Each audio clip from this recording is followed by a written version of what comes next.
आपल्यातील कित्येक जणांची सकाळ अजूनही एक कप चहा शिवाय सुरूच होत नाही. पण कधी थांबून विचार केलाय, हा गरमागरम चहा नक्की आला तरी कुठून?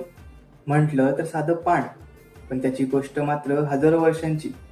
2700 वर्षापूर्वी चीनचा शासक शेंगनुंग गरम पाणी पित असताना एक झाडाचं पान त्यात पडलं आणि त्या क्षणी जन्म झाला चहा नावाच्या जादूचा.